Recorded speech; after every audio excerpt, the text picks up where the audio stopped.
In this question here, we consider the graph of the function f(x), something like this.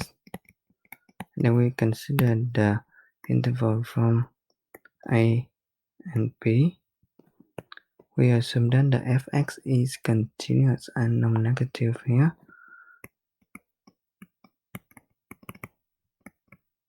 And then greater than 0.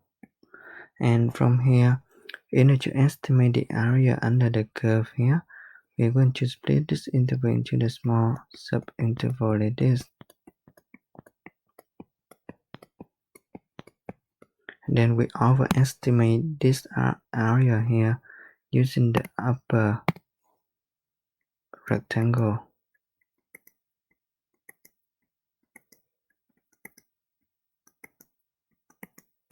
like this.